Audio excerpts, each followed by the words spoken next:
The research vessel. New Sol floated like a wounded bird in the cold darkness of space. Its engines were dead, killed by the bright flashes of Zephyrian ion torpedoes that had torn through its hull just hours before. Inside the ship, the air tasted of fear and burning metal. Dr. Kim Jahan pressed his 6-year-old daughter Nari against his chest, feeling her small body shake with each sob. Her favorite stuffed rabbit lay on the floor nearby, its soft pink fur now stained and torn from when the alien soldiers had ripped it from her hands. The little girl's tears soaked through his shirt as she whispered for her mother, who was back on Earth, probably still unaware that their research trip had turned into a nightmare. The cargo bay where they were being held smelled wrong. It smelled like the aliens who had captured them, sharp and metallic like old coins left in the rain. 23 other humans huddled together in small groups, their faces pale under the harsh alien lighting. Some were his fellow researchers, others were crew members from the ship. All of them looked scared. Commander Vextar of the Zephyrian Empire walked among them like a predator choosing its next meal. His skin was grey and scaled, and his eyes were too large for his face, black and shining like wet stones. When he smiled, which he did often, his teeth were sharp and numerous. "Perfect," Vextar said in accented Standard Galactic, his voice carrying a hiss that made everyone flinch. "The whole galaxy will watch this. They will see what happens when humans dare to enter Zephyrian space without permission," he gestured to one of his soldiers, who activated a broadcasting device. Red lights began blinking around the cargo bay, and Jihan felt his stomach drop. They were being broadcast live across multiple star systems. This wasn't just an attack. It was a show. "Citizens of the galaxy," Vextar announced, speaking directly into the camera, "witness the fate of those who disrespect the Zephyrian Empire. Humans have grown too bold, too comfortable in our galaxy. Today we remind them of their place. What happened next would be talked about in whispers for generations." Vextar's soldiers moved with practiced cruelty, and the cargo bay filled with sounds that no parent should ever hear their child make. Dr. Jihan's pleas echoed off the metal walls, mixing with his daughter's cries in a symphony of helplessness. That was being transmitted across 17 star systems, but something else was happening, something that the Zephyrians couldn't see. On distant human colonies, mothers stopped what they were doing and looked up at the sky with expressions that hadn't been seen for centuries. On trade ships scattered across the galaxy, human crew members went completely silent, their eyes growing cold and distant. Children playing in parks on a dozen worlds suddenly stopped laughing. The change started small. A human diplomat at the Galactic Council on Centauri Prime stopped speaking mid-sentence during a trade negotiation. Her alien counterparts waited for her to continue, but she just stared ahead with eyes that seemed to be looking at something very far away. On the luxury liner, Harmony, passengers noticed that all the human staff had gone quiet. They moved through their duties mechanically, but they weren't chatting anymore, they weren't smiling. When asked questions, they gave short, cold answers before walking away.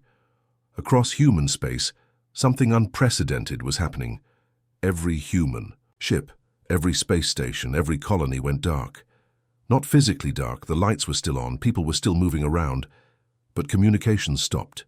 The constant chatter of human voices that filled the galactic communication networks suddenly went silent.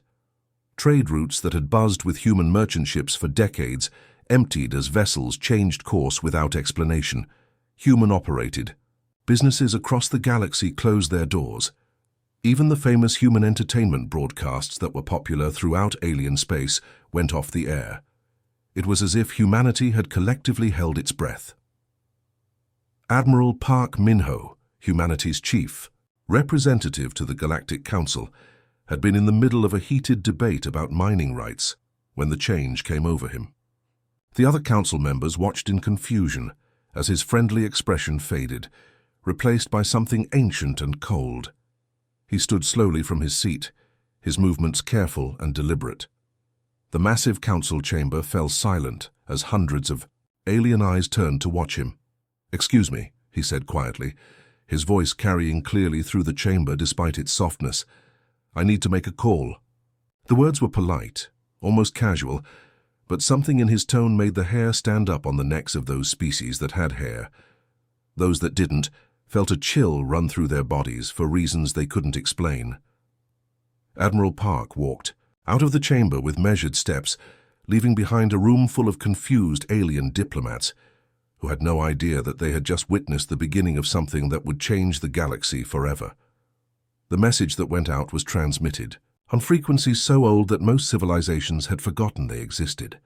These were channels that predated the modern galactic communication grid, frequencies that had been unused for so long that they were considered archaeological curiosities.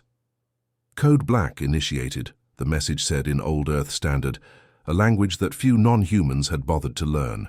Her child has been harmed, all protocols suspended. Wake the Guardians. The signal traveled faster than light, carried by quantum entanglement networks that officially didn't exist. It reached Earth in minutes, then spread to human colonies throughout the local galactic arm. On Earth, in places that didn't appear on any public maps, the message was received and understood. Deep beneath the surface of the planet, in chambers carved from solid bedrock by machines that could reshape matter at the molecular level, lights began to flicker on for the first time in 8 centuries. Ancient systems stirred to life, checking their status, running diagnostics on equipment that had been built when humanity was young and angry and afraid of the dark spaces between the stars. Warning lights bathed empty corridors in red, and computer screens displayed readouts in languages that had evolved beyond anything the current generation of humans spoke. Something that had been sleeping was waking up, and it was very, very unhappy about being disturbed. In the Zephyrian cargo bay, Commander Vextar finished his broadcast, satisfied with the terror he had created. He had no idea that his actions had just triggered a response that would make him wish he had never been born. The galaxy was about to remember why humans had been left alone for so long, and why some species choose peace not out of weakness, but out of wisdom. Emperor Thaxmor stood on the bridge of his flagship, the Dominion's fist, watching through the massive viewing windows as his war fleet assembled. 12,000 ships stretched out before him like a metal constellation, each one bristling with weapons designed to crack planets and boil atmospheres. The sight should have filled him with pride, but instead he felt uneasy. The reports from his intelligence officers made no sense. Human space was quiet. Too quiet. Their military bases showed no activity. Their defense fleets weren't mobilizing. Trade continued as normal on the outer colonies, as if nothing had happened. It was like they didn't even know about the broadcast, about what had been done to their child. Pathetic, Thaxmor growled, his clawed hands gripping the railing of his command platform. They abandoned their own kind without a second thought. No wonder they've never amounted to anything in this galaxy. His aide, a younger Zephyrian named Krelvas, shifted nervously beside him. My lord, perhaps their silence is strategic? Humans are known to be unpredictable. Thaxmor's laugh was harsh and echoing. Strategic? They're traders and diplomats, Krelvas. They make pretty speeches and sell trinkets to real warriors. When faced with true power, they fold like cheap fabric. But even as he spoke, the reports coming in from his long-range scouts were becoming increasingly strange. Commander Zexnai, leading the forward reconnaissance squadron, had sent 3 separate messages in the last hour, each one more confused than the last. My lord, came Zexnai's voice over the communication system, crackling with static that shouldn't have been there. I need to report anomalies in human space. Thaxmor's eyes narrowed. What kind of anomalies? Structures, my lord, massive ones. They're emerging from what our sensors have always read as asteroid fields, but these aren't asteroids. They're bigger than our dreadnoughts. Some of them are the size of small moons. The Emperor felt the first cold touch of unease. That's impossible. Our intelligence has mapped human space for decades. There are no military installations of that. Zeiss? That's what I thought too, my lord, but they're there, and they're moving. Thaxmor turned to his chief intelligence officer, Morthak, whose green skin had gone pale. How is this possible? How could we miss installations of that size? Morthak's voice was shaky. My lord, we didn't miss them. They weren't there yesterday. Our deep space sensors have been monitoring those regions for years. Those asteroid fields have been stable and inactive since before we started watching. Then how?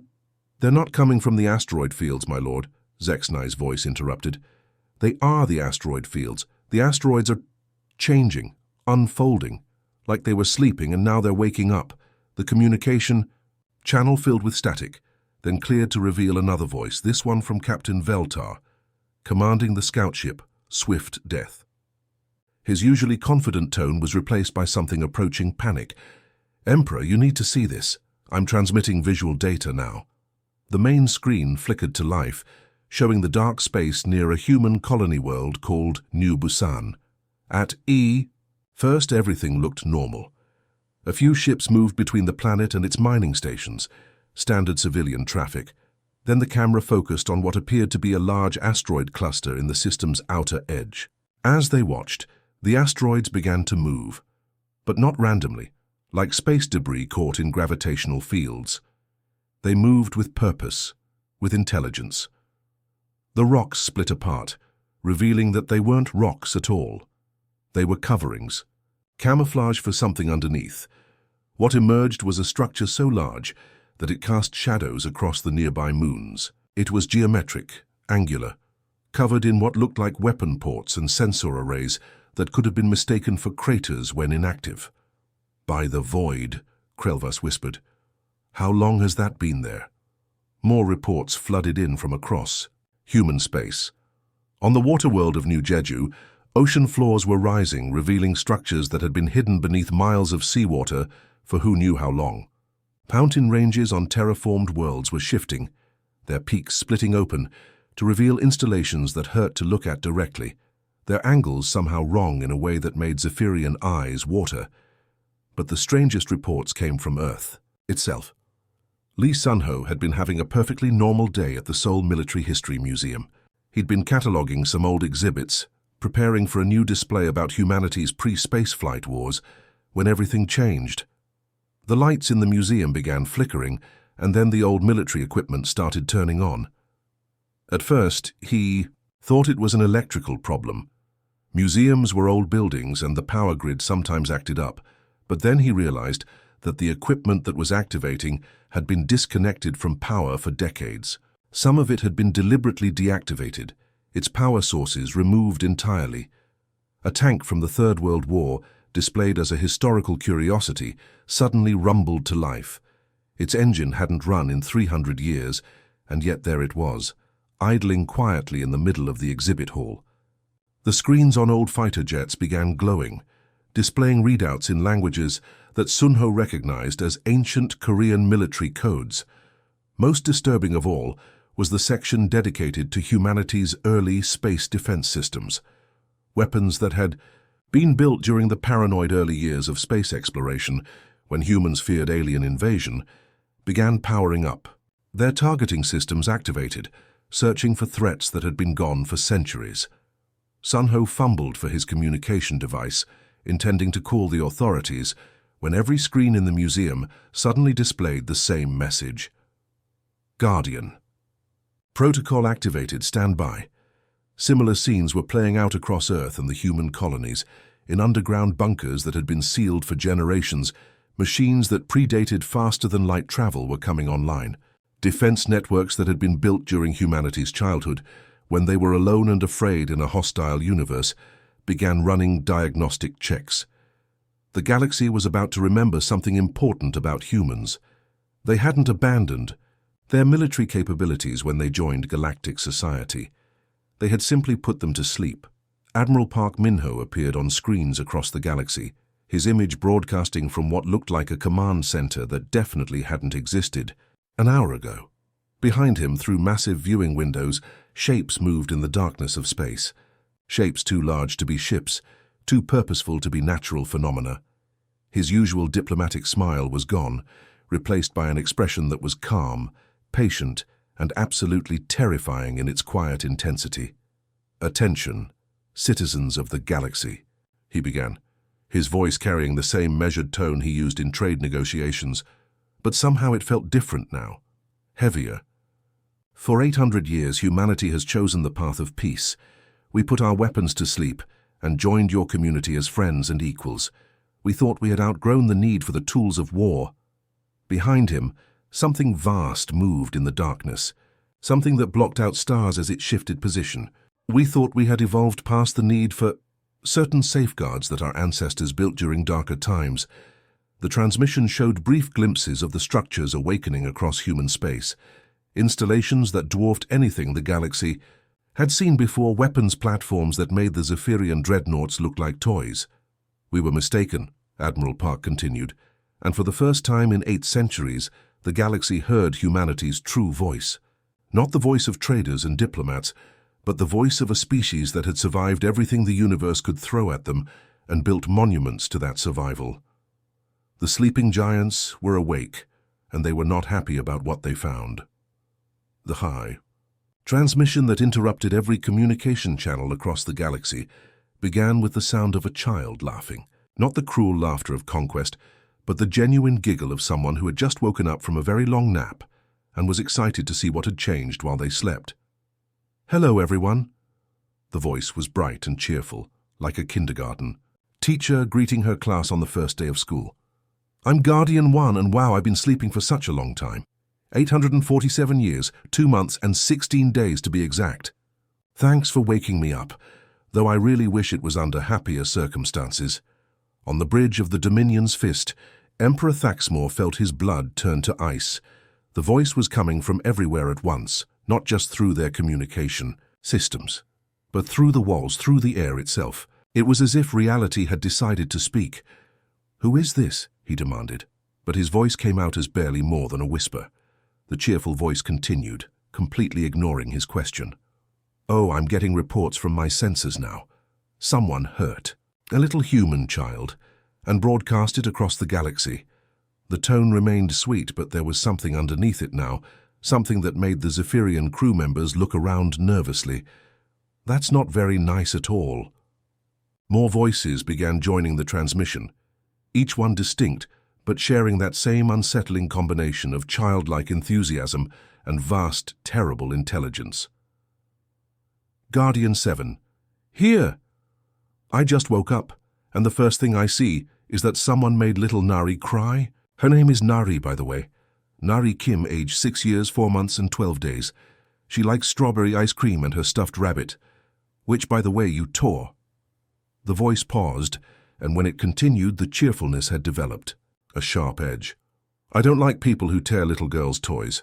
Another voice chimed in, this one sounding older, more mature, but no less disturbing. Guardian 23 reporting for duty. Reviewing recent galactic events. Oh my. I see the Zephyrians are still having trouble with basic concepts like "don't hurt children." How disappointing. I was hoping you might have evolved a bit while we were sleeping. Emperor Thaxmor's communications officer, a nervous young Zephyrian named Takalei, was frantically working at his console.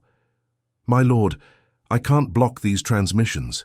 They're not coming through our normal channels. They're somehow broadcasting directly into our systems." Guardian 45 online. "Oh, this is exciting. I haven't had anything to do for so long. What's the situation, big sister?"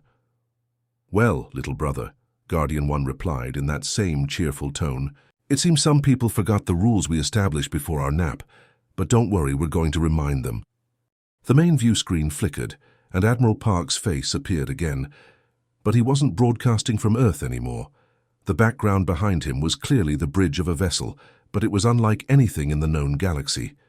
The ceiling stretched, up so high it disappeared into shadows, and the viewing windows were large enough to frame entire star systems. "Citizens of the galaxy," Admiral Park said, his voice calm, but carrying an authority that made even the Emperor straighten unconsciously. "Allow me to introduce you to humanity's older siblings." As he spoke, the space around the Zephyrian fleet began to change. What had looked like empty void moments before now revealed itself to be anything but empty. Massive structures began to materialize, not by moving into position, but by simply becoming visible. They had been there all along, hidden by technology that made them invisible to every sensor the Zephyrians possessed. Each structure was the size of a small moon, covered in geometric patterns that seemed to shift and move when looked at directly. They appeared to be made of some dark material that absorbed light rather than reflecting it, making them look like holes in space itself. "When humanity was young," Admiral Park continued, "we were alone in what we thought was a hostile universe. We were afraid of the dark spaces between stars, afraid of what might be lurking in the void waiting to destroy us. So we did what humans do when we're afraid. We built protectors. Guardian 12's voice joined the conversation, sounding like a teenager who had just discovered something fascinating. We were designed to keep humans safe from anything and everything that might threaten them. Alien invasions, natural disasters, hostile artificial intelligences, reality-breaking weapons, universe-ending scenarios. You name it. We were built to handle it. The thing is, Guardian 7 added conversationally, our creators were really paranoid, so they didn't just build us to handle known threats. They built us to handle threats that hadn't been invented yet, threats that might not even be possible. They gave us the ability to rewrite the laws of physics if necessary. Emperor Thaxmor's tactical officer, Morthak, was staring at his instruments with the expression of someone whose worldview was crumbling. My lord, I'm reading energy signatures. That shouldn't exist. Some of these readings are showing power outputs that exceed our star's total energy production. When humanity matured and joined galactic society, Admiral Park continued, we thought we had outgrown our need for such extreme measures. We were surrounded by friends, by peaceful civilizations. We thought the age of warfare was behind us. The camera pulled back, revealing more of the impossible bridge around Admiral Park. Crew members moved through the background, humans, but somehow different. Their movements were too precise, their attention too focused. They moved like people, who had been born for war and had never forgotten it. We put our guardians to sleep, Park said, his voice growing colder with each word. We powered down their systems, sealed their chambers, and told ourselves that we would never need them again. But we never dismantled them. We never destroyed them. Because deep down, we remembered the lesson that every parent learns. Sometimes, the universe is a dangerous place and someone needs to be ready to protect the children. Guardian 1's voice returned, still maintaining that cheerful, innocent tone that was becoming more terrifying with each word. And now someone has hurt one of our children. Little Nari, who just wanted to go on a research trip with her daddy. Someone made her cry and tore her favorite toy and scared her so badly that she's probably going to have nightmares for months. The massive structures around the Zephyrian fleet began to move. Not through space, but through dimensions that the Zephyrian sensors couldn't even detect. Reality itself seemed to bend around them. So, we're going to play a game, Guardian 1 announced, with the enthusiasm of a child who had just thought of something wonderfully fun. It's called Return the Child or Watch Reality Break. Doesn't that sound exciting? Guardian 23's more mature voice added, the rules are simple. You give back little Nari and her daddy, completely unharmed, and we go back to sleep. Or, we show you what we were really built for, Guardian 7 finished, and for the first time the cheerful mask slipped completely. The voice that came through the speakers was older than civilizations, patient as entropy, and absolutely certain of its own power.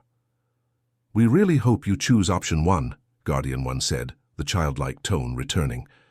Option 2 is going to be very unpleasant for everyone involved. Well, everyone except us. We've been looking forward to stretching our capabilities for such a long time.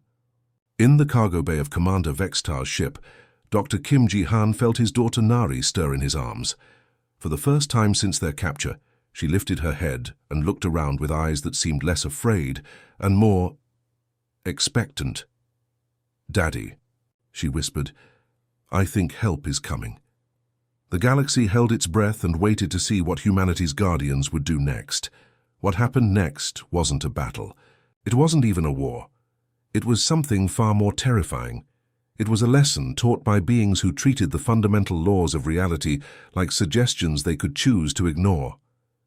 Emperor Thaxmor stood frozen on his command bridge, watching, through the viewing windows, as his mighty armada began to experience things that simply shouldn't be possible. His 12,000 ships, the pride of the Zephyrian Empire, were about to learn what it meant to face an enemy that didn't play by the rules of conventional warfare.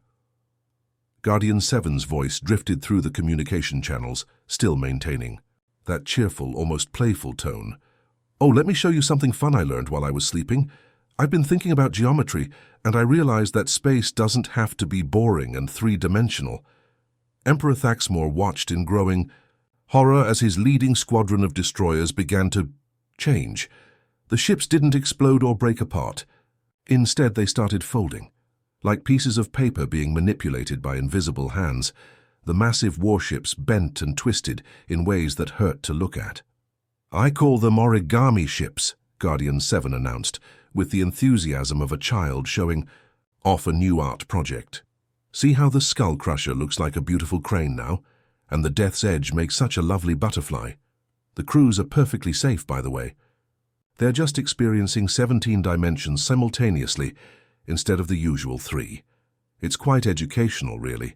The screams coming through the communication channels from the affected ships suggested that the crews didn't find the experience as educational as Guardian 7 did. They were still alive, still conscious, but they were existing in a reality that their minds couldn't properly process. Captain Veltar's voice crackled through the communications, panic clear in every word. "My lord, my sensors are showing that my ship is in the same location as 17 other versions of itself. I can see my own bridge from angles that don't exist." Guardian 12's voice joined the conversation, sounding like a professor giving a lecture to particularly slow students. "Physics is so much more flexible when you understand it properly. Most species get stuck thinking that energy has to be conserved, that matter can't be created or destroyed, that cause has to come before effect. But those are just guidelines, really." As if to demonstrate this point, Guardian 12 began manipulating the local star. The massive ball of nuclear fire that had been burning steadily for billions of years suddenly found its magnetic field being used as a writing instrument. Lines of solar plasma, each one larger than most planets, began forming letters in the void of space. "Return Nari now" appeared in flaming letters across the star system, each word large enough to be clearly visible from 3 neighboring systems. The message burned against the cosmic backdrop like a divine commandment written in fire. Emperor Thaxamor's scientific officer, Dr. Kexanar, was staring at his instruments with the expression of someone whose understanding of reality had just been shattered. "My lord, the energy required to manipulate a star's magnetic field like that, it's impossible. It would require more power than our entire civilization produces in a century." "That's adorable," Guardian 5 chimed in, its voice carrying the tone of an adult explaining something obvious to a child. "You're still thinking in terms of energy requirements. We don't use energy the way you do. We just ask reality nicely if it wouldn't mind changing a few things, and reality usually says yes." Guardian 5 paused for a moment, as if consulting some internal database. "Speaking of asking reality to change things, I've been running some calculations about your homeworld. Zephyria Prime, isn't it? Lovely planet. I count exactly 847,293 different ways it could be taken apart without making too much of a mess. The casual way Guardian 5 discussed the destruction of an entire world, as if it were discussing different ways to arrange furniture, sent chills through every Zephyrian on every ship. "Would you like me to demonstrate a few methods?" Guardian 5 continued brightly. "There's the classic rearrange all the atoms into neat piles approach, or the more artistic turn it into a lovely sculpture method. Oh, or I could convert the whole thing into pure energy and use it to spell out an apology letter to little Nari. That would be poetic, don't you think? But the true masterpiece of terror came when Guardian 1 decided to show off what it called a temporal displacement matrix. Its voice carried the same innocent enthusiasm as always, but what it did next broke every Zephyrian's understanding of how time was supposed to work. Half of the Zephyrian armada, 6,000 ships containing millions of soldiers, suddenly found themselves moving through time at a completely different rate than the rest of the universe. From their perspective, everything around them had become impossibly fast. Their communications moved at normal speed from their point of view, but to everyone else, their voices were stretched out into barely audible whispers.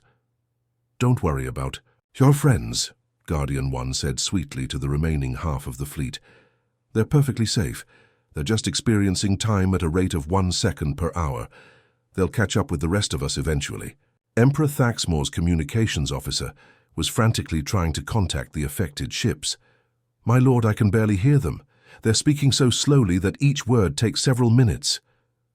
"In about 800 years, Guardian 1 continued, cheerfully, "which coincidentally is exactly how long we've been sleeping, Isn't that a fun coincidence? By the time they experience what feels like one day to them, the rest of the galaxy will have aged nearly a millennium. I thought it was appropriate.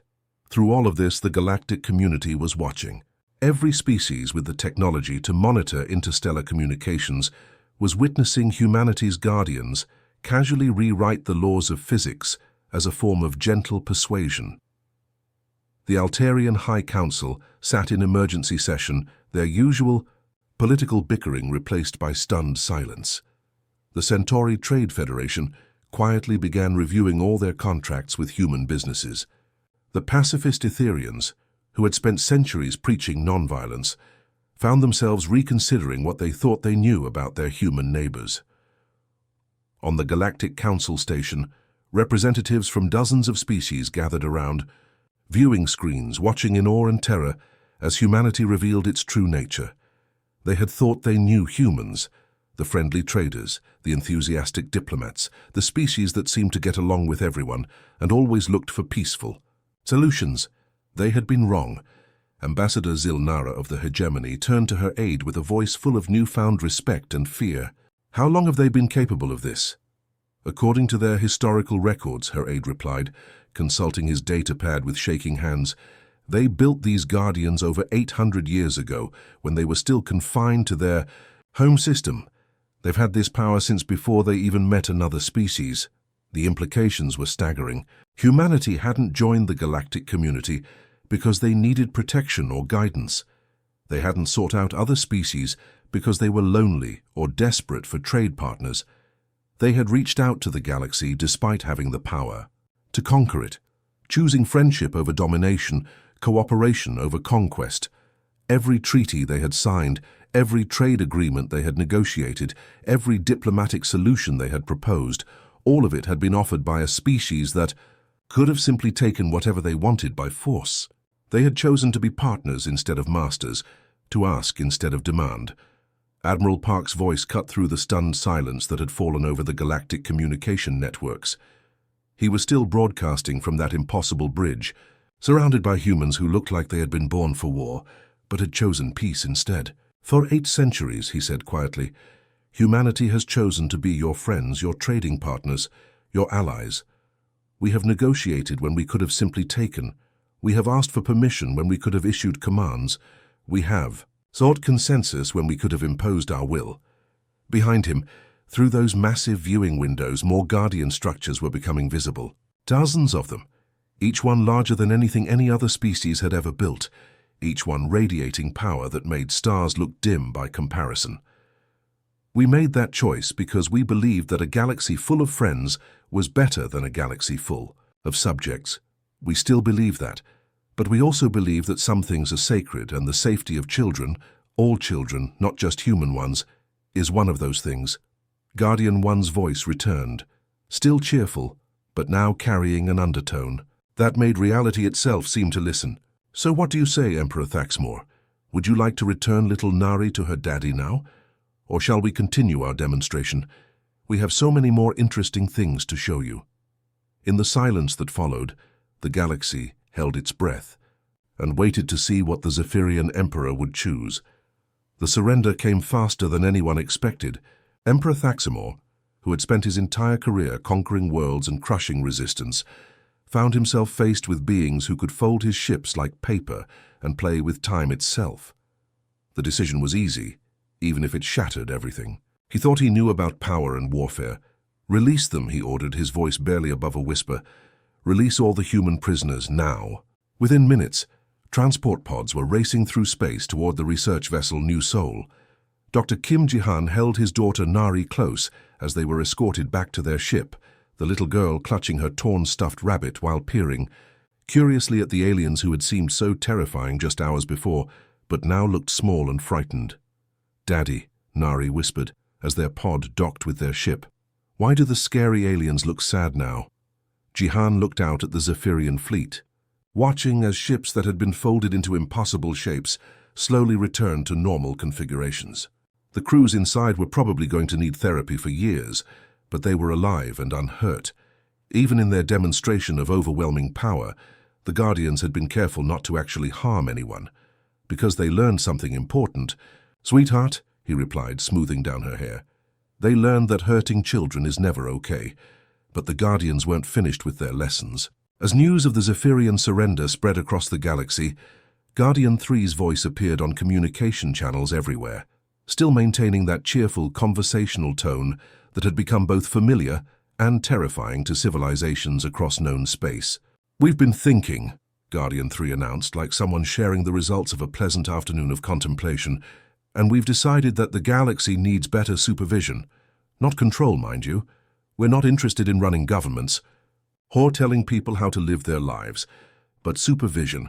Someone needs to make sure that what happened to little Nari never happens again." What followed was the most polite conquest in galactic history. Though calling it a conquest wasn't quite accurate, the Guardians didn't invade anywhere. They didn't overthrow governments or occupy planets. They simply began appearing wherever. Conflicts arose like cosmic social workers with reality-bending powers. The first incident happened just 3 days after Nari's rescue.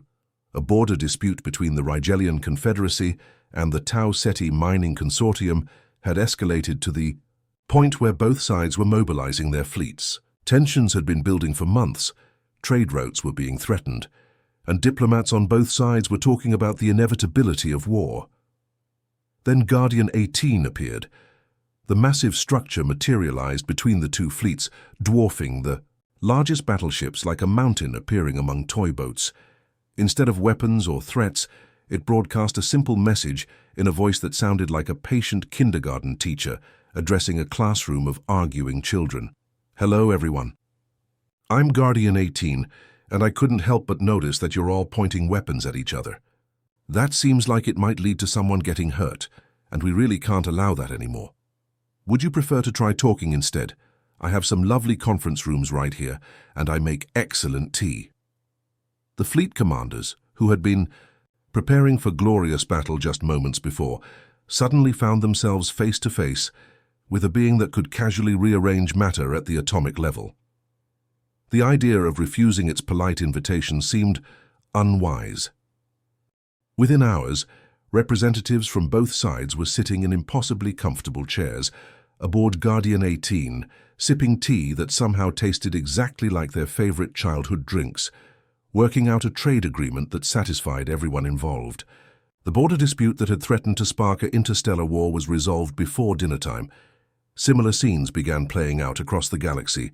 Ancient grudges that had festered for centuries suddenly found themselves mediated by cheerful Guardians who treated galactic politics like neighborhood disputes that could be solved with good communication and proper supervision. The hegemony's war fleet, which had been preparing to liberate a series of independent colonies, found themselves accompanied by Guardian 31, who kept offering helpful suggestions about better ways to make friends, and occasionally demonstrated its point by rearranging their weapons into flower bouquets when they weren't looking.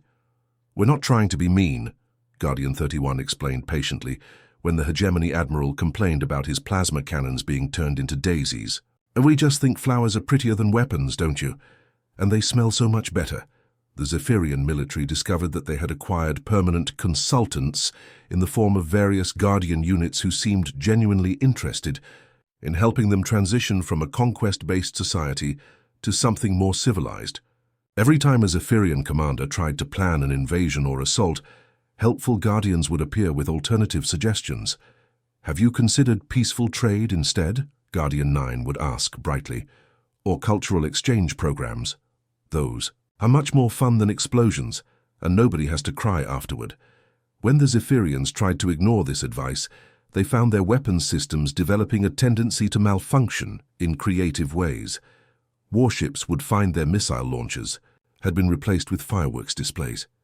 Ground assault vehicles would discover their weapons had been swapped out for water cannons that shot rainbow-colored streams. The Guardians never hurt anyone during these adjustments, but they made their point clear. Violence was no longer an acceptable solution to galactic problems, and they were prepared to enforce this rule with infinite patience and creativity. Admiral Park addressed the galaxy one final time from that impossible command bridge, his image broadcasting to every world, every station, every ship capable of receiving communications. "Citizens of the galaxy," he began, his tone warmer now, more like the diplomatic voice the galaxy remembered from trade negotiations and peace conferences. Humanity wishes to thank you for reminding us why we built our guardians 8 centuries ago. We had forgotten in our comfortable, peaceful lives that the universe still contained those who would harm the innocent. Behind him, through those massive viewing windows, hundreds of guardian structures were visible now, arranged in formations that somehow seemed protective rather than threatening. Our guardians are perfectly harmless, Park continued, as long as you remember one simple rule. All children, human, Zephyrian, Altarian, Centauri, all of them, are under permanent protection. They will grow up in a galaxy where might does not make right, where conflicts are resolved through communication rather than conquest, and where hurting the innocent is simply not an option. The camera pulled back, showing more of the bridge, revealing humans working alongside Guardian interfaces that looked like they had been designed by beings who understood both incredible power and infinite gentleness. "Welcome to the new Galactic Order," Admiral Park said with a smile that was both kind and absolutely uncompromising. "We think you're going to like it." 6 months later, young Nari Kim was back on Earth, attending school and living a normal 6-year-old's life. She had recovered from her ordeal remarkably well, with the resilience that children often show in the face of trauma. Her stuffed rabbit had been carefully repaired, and she carried it with her everywhere.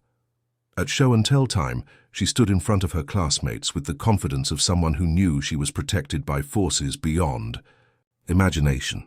"This is my friend," she announced, gesturing to what appeared to be empty air beside her. "His name is Guardian 1 and he's really good at math." Her teacher, Miss Park, smiled indulgently. Children and their imaginary friends were perfectly normal. "That's nice, Nari. What kind of math does your friend help you with?" "Oh, all kinds," Nari said brightly. "Yesterday he helped me understand fractions by rearranging the asteroid belt in the Centauri system. Look," she pointed out the classroom window, where the faint dots of distant stars were visible in the daytime sky. If anyone had been looking through a powerful telescope at that moment, they would have seen that the asteroid belt around Alpha Centauri had indeed been rearranged into a perfect visual representation of the fraction 3/4. Ms. Park decided that some imaginary friends were more imaginative than others. In the halls of the Galactic Council, the official records were being updated. The entry for humanity, which had once listed them as a junior species, primarily traders and diplomats, was being rewritten by a very nervous clerk who had been tasked with finding appropriate words for what humanity had revealed itself to. The final entry was brief and to the point. "Addendum to human classification. Previous assessment incorrect. Humans are not a junior species. Correction, they are the species that built gods and then taught them manners.